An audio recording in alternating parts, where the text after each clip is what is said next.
Do you want to be fined £30,000 for your HMO not being fire safe and not meeting the HMO standards required for your local council?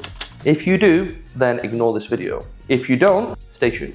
Essentially, I want to teach you guys about HMO fire safety, about HMO regulations, specifically in the Northwest Council. So we operate mainly in the Salford area, as well as other councils around the Greater Manchester area. The fire safety regulations are generally the same nationwide. One very, very big thing is fire doors. A lot of people think they understand fire doors, they think they know how fire doors work, but when the council come and inspect them, they're non-compliant.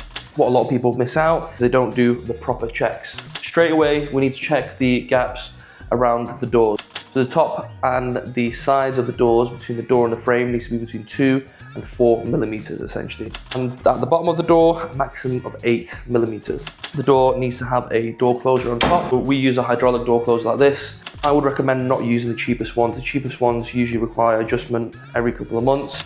So these are slightly more expensive. These are only about £50 or something like that, but they do an excellent job. And Salford Council love our fire doors because they close powerfully up till the end, they slow down and they close quietly, which is one of the main things. One thing that people also don't take into account is the loudness of a fire door. If a fire door is slamming and causing a nuisance to the property inhabitants or the neighbours next door, then the council's going to have an issue with that as well. So you need to make sure the door isn't slamming loudly. This is how a fire door should close.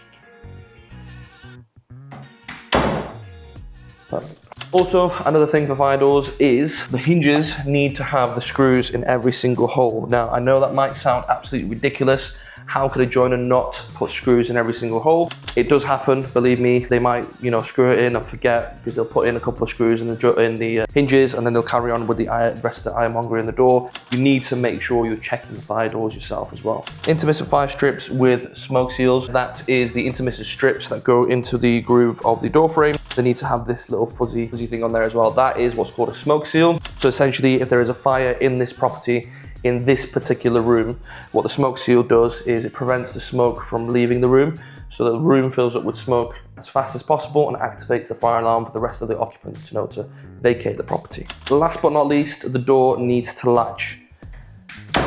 So if it doesn't latch, for example, if the door closes and then it stops there, then you can just open it straight away, that's not compliant. So some inspectors will check fire doors from around 20 degrees or something like that, and it also needs to close successfully.